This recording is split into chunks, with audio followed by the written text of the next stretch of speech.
할렐루야. 우리 성탄의 아침입니다. 우리 복되고 귀한 우리 성탄의 아침에 우리 하늘에서 지는 우리 하나님의 평강과 은혜가 또 하늘의 축복이 여러분의 삶과 가정 가운데 충만하게 임하시기를 우리 주님의 이름으로 축복합니다. 이 시간 우리 좌우 앞뒤 분들과 오늘은 이렇게 인사했으면 좋겠습니다. 성탄 전날에는 어떻게 인사해야 되죠? 네, 메리 크리스마스. 메리 크리스마스 인사.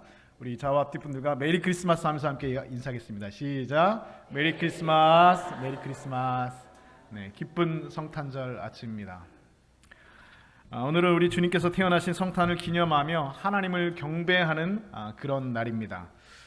우리가 예수님이 탄생하셨다라고 하는 것은 엄밀히 말해서 하나님께서 사람이 되셨다라는 말과 같은 말이 되어집니다. 다시 말해서 하나님의 탄생이라는 것이죠. 그런데 여러분, 문법적으로 하나님의 탄생이라는 말은 맞지가 않지요. 왜냐하면 하나님은 탄생할 수가 없는 분입니다. 성경에 보면 하나님께서는 스스로 계신 자, 태초부터 계신 자라고 기록되어져 있기 때문에 하나님은 탄생할 수 없는 분이었습니다. 그런데 하나님이 탄생했다는 것은 무슨 말입니까? 바로 하나님의 본체이신 예수 그리스도가 인간의 몸을 입고 이 땅에 태어나셨다라는 말입니다.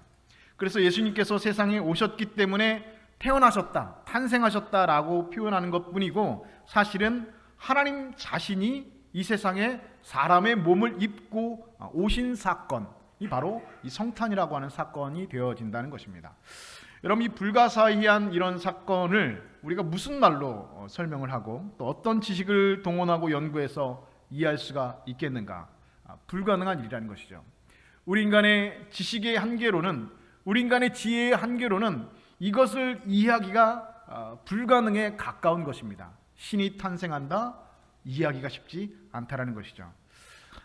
저는 이제까지 목회를 하면서 많은 그 책들과 많은 글들을 보면서, 그리고 문학적인 재능이 탁월하다고 소문난 사람들의 그런 글들, 그리고 아주 영성이 아주 충만한 그런 영적 지도자들의 글 중에서 예수님의 탄생에 대해서 기록되어 있는 그런 글들을 많이 보았는데, 뭐 이렇게 많이 보았지만 다 거기서 거기고 그 말이었습니다. 그런데 한 사람의 글을 읽고 최근에 아주 큰 감동을 받아서 여러분에게 한번 소개시켜 드리고 싶습니다. 이분은 미국을 대표하는 지성인인 필립 얀시라고 하는 분인데요. 그분의 책 내가 알지 못했던 예수라고 하는 책의 내용을 여러분에게 소개시켜 드립니다. 춥고 어두운 어느 날 밤, 베들레헴의 굴곡진 언덕 위에서 영계와 물질계가 극적으로 교차되었습니다. 처음도 없고 나중도 없으신 하나님께서 시간과 공간 안으로 들어오신 것입니다. 우주를 가득 채우고 계신 하나님께서 시골뜨기 아이가 되셨습니다. 다른 평범한 아이들과 똑같이 걷는 법과 말하기와 혼자 옷 입는 법을 배우셨습니다. 이것은 하나님이 사람의 몸을 입음으로 의도적으로 완전하지 못한 결함 속으로, 또 약점 속으로 들어오신 것을 의미합니다. 그의 전지하심은 당시 통용되었던 아람어 발음 하나하나를 배워야 하는 한정된 두뇌로 바뀌셨고, 온 우주에 충만하신 그의 편지하심은 두 발로 걷고 때로는 나귀를 타야 하는 연약한 모습으로 바뀌셨습니다. 그의 전능하심은 나무를 켤 정도의 힘은 있었지만 자기를 방어할 수 없는 나약한 상태로 변하셨습니다. 하늘으로 온 우주의 별들을 바라보시던 그분이 나사렛의 좁은 오솔길과 유대광야의 바위들과 예루살렘의 복잡한 거리를 눈으로 쳐다보신 분이 되었습니다. 물질을 만드신 그 하나님이 물질의 형태를 취하셨습니다. 화가가 자신의 그림의 한 점이 되어지듯 극작가가 자신이 쓴 연극 대본의 한 등장인물이 되듯이 말입니다. 여러분, 저는 이 글을 읽으면서 정말 하나님께서 이러한 방식으로 인간이 되셨구나라는 것이 마음속에 깊이 느껴졌습니다. 여러분, 인간이 사람이 되어서 세상에 오신 하나님은 자신이 태어날 장소로 베들레헴의 구석진 곳에 있는 마국간을 택하셨습니다. 화려한 왕궁으로 오신 것이 아니라 가장 낮은 자의 모습으로 허름한 마국간으로 택하셔서 이 땅에 오셨습니다. 오늘 이 성탄의 사건은 하나님의 본체이신 분이 하늘의 보좌를 버리고 이 땅에 인간의 모습으로 오신 바로 낮아짐의 사건입니다. 오늘 본문 7절은 이렇게 말씀하고 있습니다. 첫 아들을 낳아 강보에 싸서 구유에 뉘었으니 이는 여관에 있을 곳이 없음이로다. 천지를 창조하신 하나님, 우리 인간을 지으신 그분께서 인간의 몸을 입고 이 땅에 오셔서 가장 낮고 천한 자리, 동물들의 먹이를 담는 구유에 누이셨다라고 성경은 기록하고 있습니다. 이 땅에 인간의 몸을 입고 오신 주님께서 이 땅에서 처음으로 경험하신 것은 이처럼 차가움이었습니다. 오늘 본문 1절은 예수님께서 탄생하신 그 시대적 배경에 대해서 이렇게 기록을 하고 있습니다. 오늘 본문 1절 말씀 우리 다 같이 다시 한번 읽어볼까요? 본문 1절 말씀 함께 읽겠습니다. 시작. 그때에 가이사 아구스도가 영을 내려 천하로 다 호족하라 하였으니. 아멘. 자, 로마의 첫 번째 황제였던 가이사 아우구스도, 당시 로마가 지배하고 있던 모든 나라의 백성들, 당시 말해서 로마뿐만 아니라 로마가 다스리고 있던 그 식민지로 삼고 있던 로마의 통치 권력이 미치고 있는 모든 나라의 백성들에게 호적을 만들라 명령한 것입니다. 정확한 인구 조사를 해서 그 식민지에서 세금을 거두기 위함인 거고, 또 하나는 전쟁터에 나갈 군인을 차출하기 위한 목적이었습니다. 그래서 동쪽으로는 페르시아와 메소포타미아, 서쪽으로는 스페인, 그리고 남쪽으로는 북아프리카에 이르는 넓은 지역에 사는 모든 사람들에게 호적을 만들라 명령가 있기 때문에 그 지역에 살고 있는 모든 사람들이 자신의 고향을 향하여서 이동해 나간 것입니다.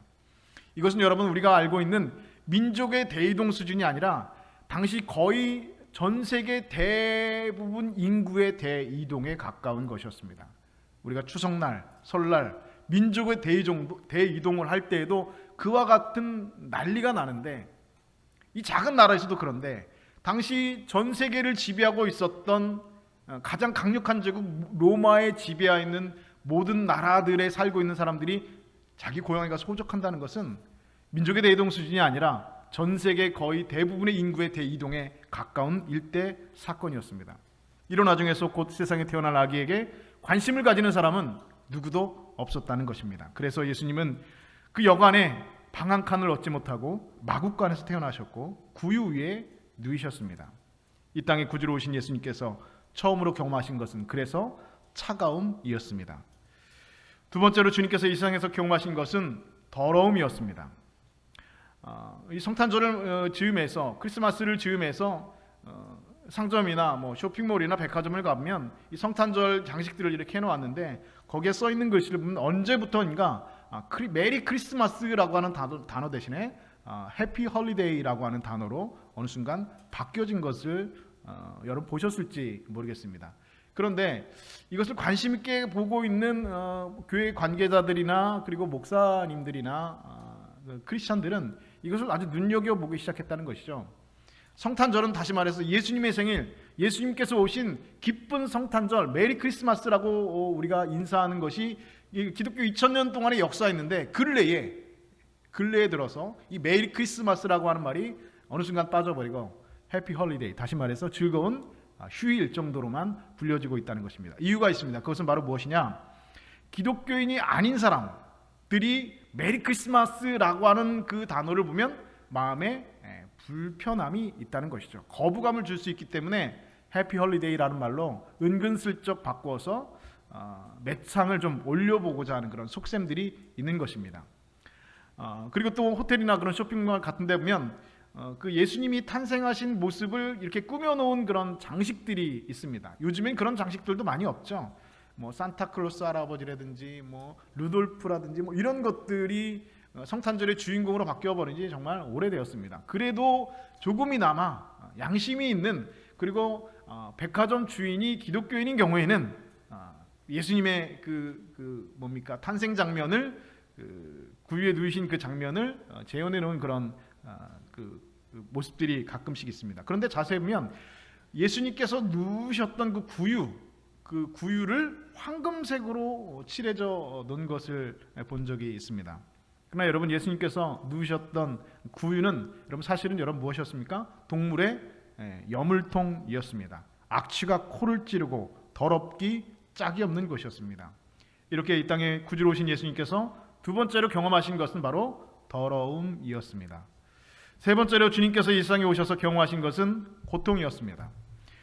예수님께서 태어나신다는 소식을 들은 당시 그 헤롯 왕은 2살 야의 아기들을 전부 다 죽여버리라라고 하는 명령을 내렸습니다. 그래서 예수님은 천사들의 지시를 받고 한밤중에 애굽으로 피난 갈 수밖에 없었습니다.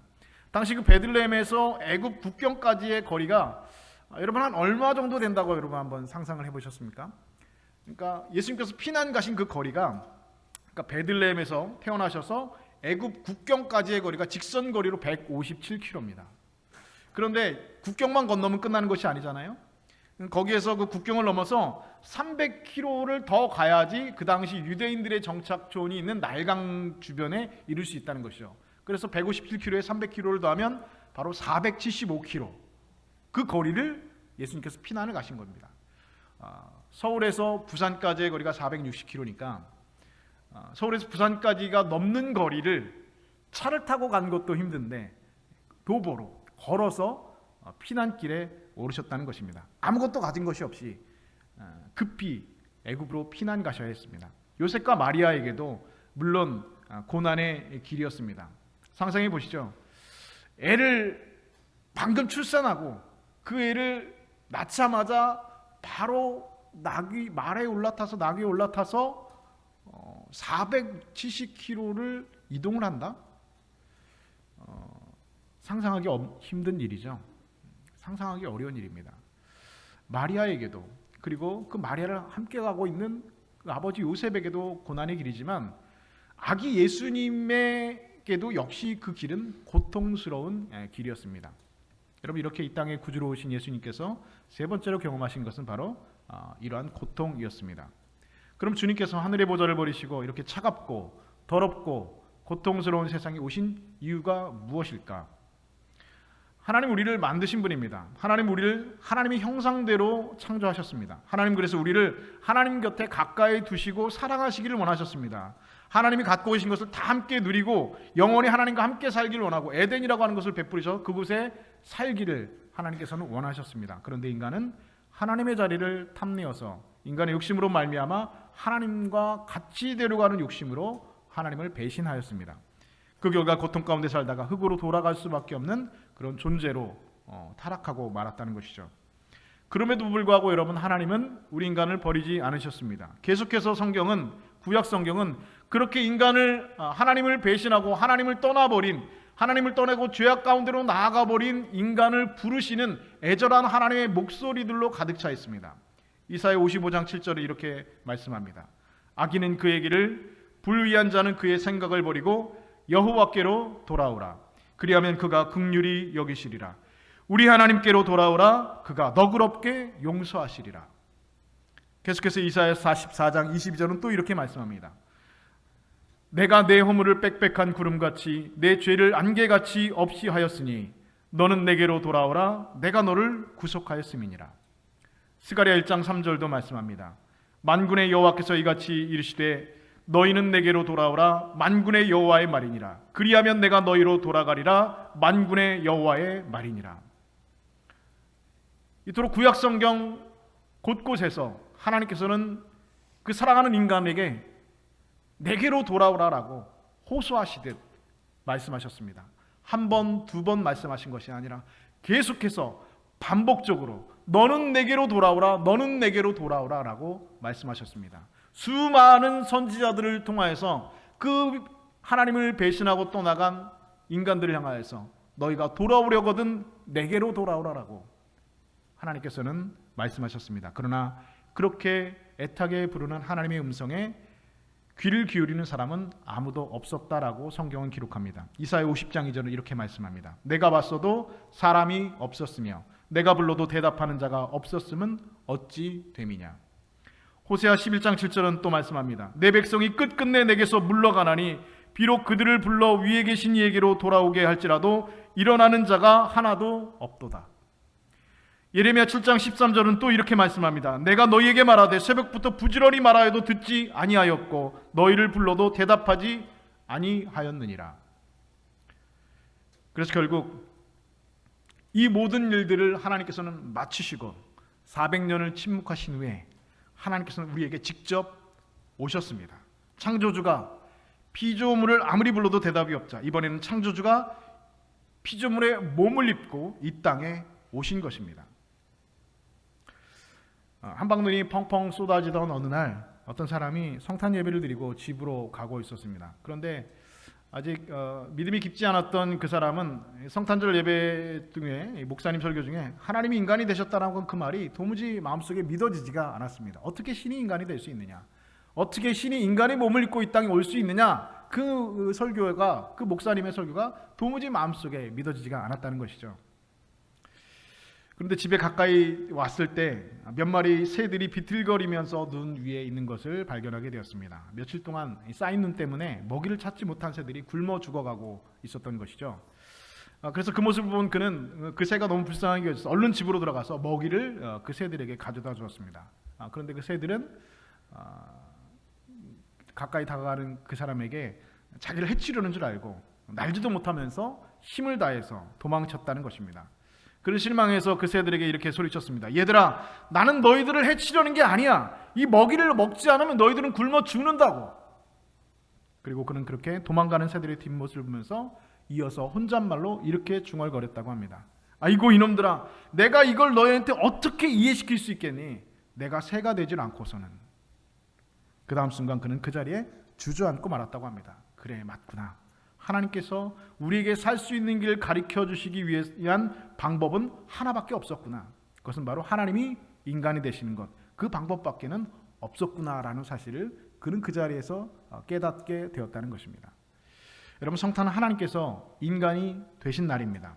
하나님께서 하나님 나라의 진리를 가르쳐 주시기 위해서, 우리를 구원하시기 위해서, 우리에게 영생 주시기 위해서 하나님께서 하늘의 높고 높은 보좌를 버리시고 차갑고 더럽고 고통스러운 이 세상을 택하셔서 가장 낮은 자의 모습으로 이 땅 가운데 오신 인류 최대의 사건이 되어집니다. 그래서 오늘 이 성탄절 아침에 우리는 그런 주님의 그 정신, 주님의 그 낮아짐의 그 정신을 우리는 기억해야 합니다. 그리고 우리 역시 그 주님의 그 낮아짐을 우리 삶 가운데서 실천할 수 있어야 됩니다. 이렇게 낮아지는 사람만이 진정으로 성탄의 의미를 맞이할 수 있는 것입니다. 세계적인 설교가인 영국의 존 스토트 목사가 은퇴를 하면서 했던 마지막 설교 중에 이런 내용이 있었습니다. 인도에 어떤 힌두교를 믿는 교수가 자신의 강의실에 있는 학생들 중에 기독교를 믿는 학생들에게 이렇게 말했다고 합니다. 교수님은 힌두교인이고 강의를 듣는 학생들은 기독교인들입니다. 그 기독교인 학생들에게 힌두교 교수님이 이렇게 말했다는 것이죠. 만약 너희가 정말 예수처럼 산다면 내일 당장 인도가 너희 것이 될 것이다.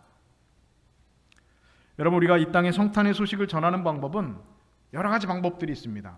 그런데 여러분, 그 중에서 가장 먼저 선행돼야 될 성탄의 소식을 전하는 방법은 바로 우리가 낮아지는 겁니다. 높아지는 것이 아니라 낮아지는 겁니다. 우리도 예수님처럼 낮아지는 겁니다. 성탄의 요란한 자식들이 성탄의 소식을 전하는 것이 아닙니다. 성탄 캐롤이 성탄의 소식을 전하는 것도 아닙니다. 우리 모두가 주님을 따라서, 낮은 곳으로 오신 주님을 따라서 우리도 낮아지는 것, 이것이 온 세상에 성탄의 복된 소식을 전할 수 있는 가장 효과적인 방법입니다. 여러분들이 성탄의 날 주님을 따라 낮아지는 삶을 실천하시는 여러분 되실 수 있기를 주님의 이름으로 축복합니다. 여러분들이 지금 살고 있는 삶의 주변의 환경에서, 삶의 그 자리에서 주님의 그 낮아지심을 실천하시고 그 낮아지심을 체험하시는 여러분 되실 수 있기를 다시 한번 주님의 이름으로 축복합니다. 지난 2013년에 페이스북을 뜨겁게 달궜던 한 사건이 있었습니다.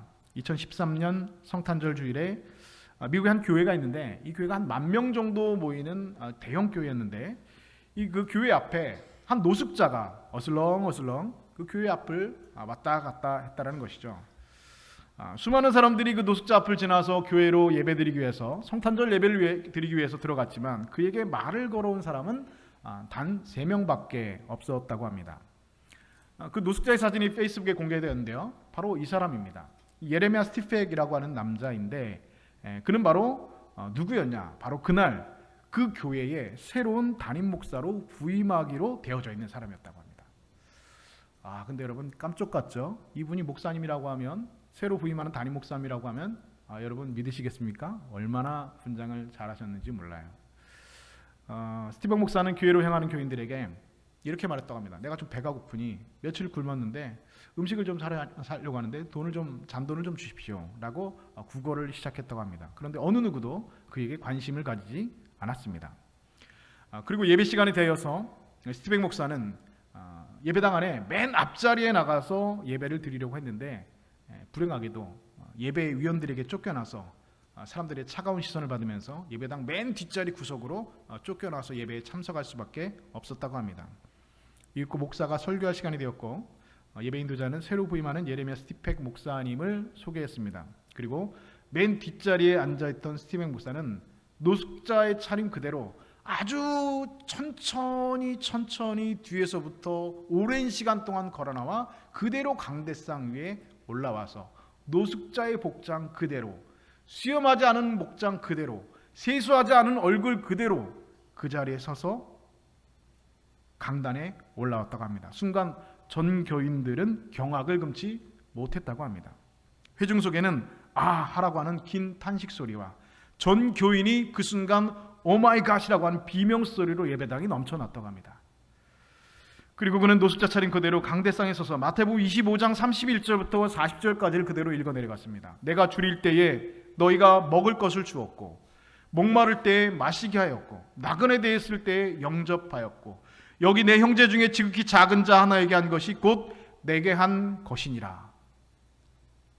스백 목사가 말씀을 마치자 전 교인은 심하게 무엇인가에 얻어맞은 듯한 표정을 하고 있었습니다. 교인들 중에는 그 설교, 그 본문 말씀이 선포되는 도중에 흐느껴 우는 사람도 있었고 대부분의 교인들이 부끄러움에 고개를 숙이고 있었고 그리고 고개를 들어서 강대를 쳐다보는 교인이 한 명도 없었다고 합니다. 스티븐 목사는 자신이 겪은 일, 오늘 아침에 예배당 앞에서 겪었던 일을 말하면서 설교의 마지막에 교인들에게 이렇게 질문했다고 합니다. 저는 오늘 아침에 교인들이 모이는 것을 보았습니다. 하지만 예수 그리스도의 교회는 아니었습니다. 세상에는 교인들이 많습니다. 하지만 예수 그리스도의 제자는 부족합니다. 여러분들은 언제 예수 그리스도의 제자가 될 것입니까? 라고 하면서 그날의 설교를 마쳤다고 합니다. 여러분, 교인이 되는 것보다 제자가 되는 것, 교인으로 세상을 사는 것보다 제자로 세상을 사는 것, 여러분, 제자는 낮아짐을 실천할 수 있어야 합니다. 오늘 이 성탄의 아침에 주님의 이런 낮아짐과 우리 주님의 이런 섬김이 여러분의 삶에 가득하기를 우리 주님의 이름으로 축복합니다. 예수님께서 말씀하셨죠. 누구든지 자기를 높이는 자는 낮아지고 누구든지 자기를 낮추는 자는 높아지리라 말씀하셨습니다. 스스로를 높이면 낮아지고 스스로를 낮추면 높아진다 말씀하셨습니다. 17세기 프랑스의 가멜이라고 하는 수도원이 있는데요. 우리말로 하면 까르멜 수도원이죠. 제가 예전에 신학교에 다녔을 때 과제를 하기 위해서 방문했던 것도 서울 수유동에 있는 그 깔멜 수도원이었는데, 이 깔멜 수도원이 17세기 프랑스에서 시작된 수도원이었는데, 이 수도원이 처음 생겼을 때는 항상 이 수도원 안에 이 수도사들끼리 싸움과 다툼이 많기로 아주 소문난 그런 수도원이었다고 합니다. 이 수도원에 로렌스라고 하는 수도자, 본명은 니콜라스 헤르만이라고 하는 사람이 새로운 수도원장으로 부임하게 되었습니다. 로렌스는 처음 가는 길을 물어물어서 겨우겨우 그 까르멜 수도원에 도착을 했습니다. 그런데 아주 백발이 성성한 아주 낡은 많은 나이에, 게다가 이 로렌스 수도자는 다리가 장애가 있어서 다리를 절고 있었고, 그리고 아주 남루하고 초라한 형색을 본 그런 로렌스 수도자의 모습을 본 그 수도원 사람들은 그를 만나자마자 맨 처음에 식당에 가서 접시를 닦으라고 쫓아냈다고 합니다. 왜냐하면 이 수도원의 전통은 처음 온 사람들에게, 그리고 그곳을 방문한 사람들에게 맨 처음에 접시를 닦게 하는 것이 전통이었다고 합니다. 로렌스는 아무런 불평 없이 네 알겠습니다 대답하고는 곧장 식당으로 가서 묵묵히 접시를 닦았다고 합니다. 이렇게 접시를 닦은 지 한 달이 지나고 두 달이 지나고 세 달이 지나도록 계속해서 접시를 닦았습니다. 다른 수도자들은 그에게 접시를 제대로 닦지 못한다고 구박을 하기도 하고, 그리고 핀잔을 주기도 했습니다. 그렇게 한 석 달쯤 지났을 때 여러 수도원을 순회하면서 돌보는 그 수도사 감독이, 로마 교황청의 감독이 그 수도원에 도착을 했는데, 이 모든 수도사들이 그를 맞이하기 위해서 나왔는데 원장의 모습이 보이지 않는다는 것이죠. 그래서 감독은 이렇게 물었습니다. 원장님은 어디 가셨습니까? 라고 물었습니다. 그래서 수도자들은 네, 원장님은 아직 도착을 하지 않으셨습니다라고 대답했습니다. 그래서 감독이 깜짝 놀라서 이렇게 말하죠. 아니 무슨 소리 하는 겁니까? 내가 이 로렌스라고 하는 수원장을 내가 이미 석 달 전에 부임을 해서 지금 도착한 지가 한참이 되었을 텐데 무슨 소리를 하는 겁니까? 그러자 수사들은 즉시 식당으로 달려가서 접시를 닦고 있는 늙은 수도원장, 이 로렌스 수도원장 앞에 무릎을 꿇었다고 합니다. 그때부터 그 수도원은 싸움과 다툼 대신에 사랑과 용서가 넘치는 수도원이 되었다고 합니다. 훗날 루이 12세가 로렌스를 찾아가서 이렇게 물었습니다. 당신의 행복의 비결이 무엇입니까? 라고 묻자 그가 이렇게 대답했다고 합니다. 나의 행복의 비결은 섬기는 것이고 또 하나는 감사하는 것입니다. 사랑하는 여러분, 오늘 여러분들이 진정으로 이 땅에 오신 주님을 기쁨으로 맞이하길 원하신다면 이 성탄절 아침에 우리 마음 가운데 진정으로 아기 예수를 우리 마음 가운데 담아내길 원하신다면 하늘 보좌를 버리시고 차갑고 더럽고 고통스러운 이 땅에 오신 그 주님을, 그리고 자신을 낮추신 주님을 따라 우리의 삶의 모습들이 낮은 곳으로 오신 주님을 따라 우리도 낮은 데로 내려가실 수 있는 여러분 되실 수 있기를 주님의 이름으로 축복합니다. 예수님 만나기가 쉽지가 않습니다. 어떤 사람은 예수님은 어디에 계시는가? 라고 물었을 때 남미한 해방신학자는 이렇게 말했다고 하죠. 예수님은 어디에 계시는가? 예수님은 굶주려 울고 있는 한 아이의 눈물 속에 예수님이 계시다라고 말했습니다. 여러분 틀린 말일까요? 저는 그렇게 생각하지 않습니다. 예수님은 어디에 계십니까? 굶주려 눈물을 흘리고 있는 예수님, 그 한 어린아이의 눈물 가운데 예수님이 계시다. 여러분 오늘 우리가 예수님을 만나지 못하는 이유가 무엇입니까? 여러분이 기도해도 예배를 해도 우리가 오늘날 여러분 많은 그리스도인들이 예수님을 온전히 만나지 못하는 이유가 여러분 무엇입니까? 그것은 우리가 높은 데로 가기 때문입니다. 높은 데로 가고 더 높은 데로 더 성공하고, 여러분 높은 데는 주님이 계시지 않습니다. 주님은 어디에 계십니까?